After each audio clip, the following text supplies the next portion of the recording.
Would you be surprised if I told you that many food scientists actually grew up on farms? Take Martin Williams, for example. He was raised on a farm in northern Missouri, growing among other crops, corn. Williams saw firsthand the issues that farmers like his parents had to deal with day after day in order to make a living and support their local community. We grew up in an area that has pretty highly erodible soils. I mean, we've got some big rolling hills in northern Missouri, and so soil erosion was a major challenge. We switched over from what was traditional, kind of pretty extensive tillage to no-till production, and it was neat to kind of experience that, to see the benefits for soil conservation. And then some of the new challenges as well. You know, when you're going completely no-till, you're often relying more heavily on herbicides. So I think a lot about the weeds part of crop production, because that's my training. But I know there's a whole slew of other issues that today's growers are dealing with. Williams went on to become an ecologist at ARS's Global Change and Photosynthesis unit, located in Urbana, Illinois, just a few hours from where he farmed as a child. Williams always had a passion for trying to solve problems on the farm, especially how to deal with pesky weeds. If you mention weeds to a farmer, you'll surely get a look of disdain and frustration. Oh, they're a challenge. You know, like many of our pests, talking about biological organisms that can evolve. We want a weed-free field, but how this doesn't happen on its own.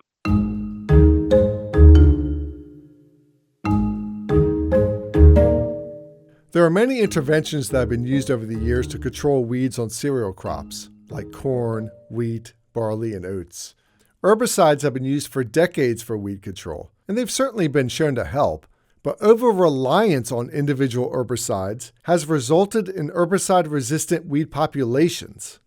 We do that time and again, year after year, and before long, you know, it's like, wow, that's providing no control at all. There's all sorts of herbicide chemistry, different active ingredients that target different aspects of the plant's growth. But for nearly all of these, nature finds a weakness. Rather than rely on the same herbicide year after year, Williams advises farmers to apply a diverse strategy for managing weeds. But that's easier said than done, perhaps because it's human nature to keep using something that works well initially. That's the thing with weeds, though. They're very diverse and can quickly adapt. In short, weeds grow, well, like weeds. Williams wanted to solve the weed management issue from a different angle. He spent considerable time in crop nurseries and looked at different varieties of corn, including sweet corn, and what he found surprised him. I just couldn't help but notice the range of different plant types. All the same crop, it's all sweet corn, but some look almost like field corn, just large, vigorous plants, and other things that kind of look like glorified onions. I mean, just spindly little narrow leaves, small plants. And I thought, you know, gosh, is that something? How much does crop tolerate interference, and how much does it suppress weeds? If we can't completely control weeds, which is often the case, are there traits that we should have in our crops that are better able to tolerate those conditions or suppress weeds? Williams found that certain sweet corn varieties tolerated crowding better than others. Crowding is just as it sounds, bunching crop plants together and closely sharing their food and resources. This goes against many traditional planting methods. I mean, I was always taught to space my garden vegetables 6 to 12 inches apart or more. But it makes sense that if you can bunch crops together, it doesn't leave space for weeds to grow. That's been very eye-opening, something the sweet corn industry has been highly interested in, because it turns out that having greater density tolerance, crowding stress tolerance in your crop will yield better, and you can be more efficient on the acres where you're growing a crop. There's been just phenomenal increases in yield over the last half century, and this is a combination of improved genetics and better management. And that improved genetics, one of the leading things was greater density tolerance in field corn. Based on this research, seed companies are striving to develop sweet corn varieties with greater crowding stress tolerance. In turn, farmers have been planting these crowding stress tolerant hybrids at a higher density than older hybrids. Less weeds, more yields. It's been a win-win breakthrough for farmers.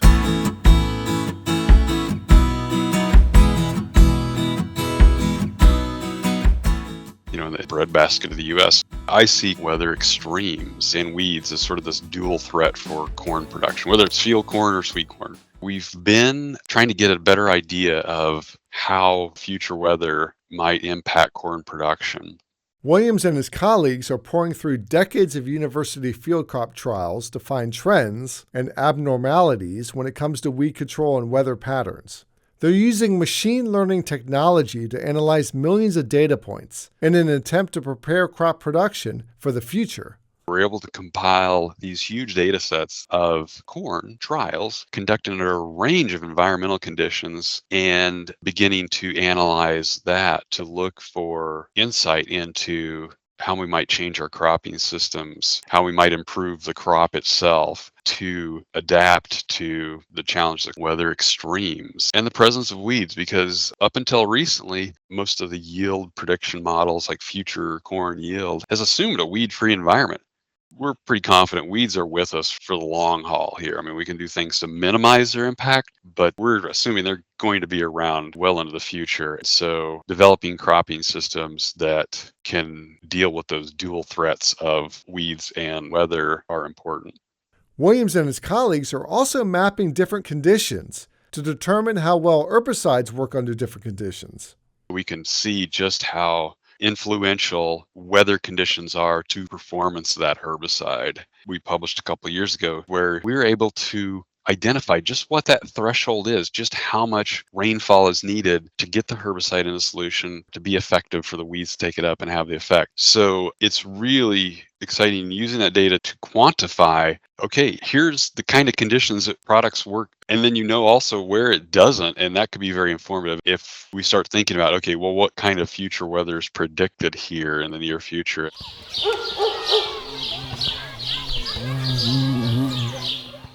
Herbicides are used to kill weeds, some of which are vectors of crop diseases. Herbicides are designed to have a neutral effect on the crop plants themselves. However, when Williams started with ARS in 2003, crop injury from herbicides was the #1 pest management issue facing the sweet corn industry. They were baffled by it because they didn't expect to have this herbicide injure their crop. It was a result of one gene that if there were mutant alleles at this particular location on the sweet corn genome, it would render that hybrid sensitive. What was neat is a single gene conditioned sensitivity to a lot of different herbicides that were applied post-emergence. So that was a really nice, simple solution, right? Because all the seed companies had to do was to get in the correct alleles, the functional alleles that metabolize the herbicide at this one place, and it conferred tolerance to a lot of different post products. So we were glad to finally crack that problem solved. We'll move on. Or at least he thought. Recently, a seed company came to him reporting severe crop injury to a brand new herbicide. This was perplexing because the company was using his previous research to ensure crop tolerance to a wide variety of post-emergence herbicides on the market. So why now? What changed? It's really stunning. It's a type of sensitivity that is very extreme. The smallest amount of the product just will hammer the plant. Well, Nick Hausman, a researcher in my group, actually had an eye for it because of the injury symptoms, it bleaches the plant. And he said, Marty, I saw this. Somebody else's trial had some white corn plants. What they learned was that certain lines of sweet corn, popcorn, and field corn had severe sensitivity to this new herbicide, despite the fact that the same lines were tolerant to all the other herbicides that were previously causing injury.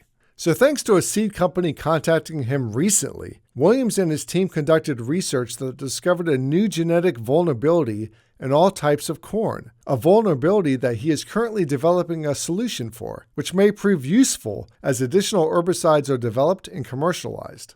It's good to do the research on this because while it is just one herbicide product, it's novel because it hasn't been an issue for probably at least 30, if not 40 years. Also, the few herbicide companies that are developing new products are developing some of their chemistry around the same backbone as the same molecular structure of topyrolate. They're using that same pyrazole ring-based backbone for other herbicides that inhibit the HPPD enzyme. It just may be that the research we do now is relevant to some of this new chemistry coming out in the near future that growers are eagerly asking for to control weeds in corn. I think it's an exciting time for doing ag research, particularly in corn. There's just so many issues facing the growers. I wish we could deliver more quickly, but all the easy problems have been long ago fixed, and now we're left with some of these bigger challenges that take really a concerted effort by the scientific community as a whole. In our final episode of the season, we'll raise our glass to a new variety of barley that checks all the boxes.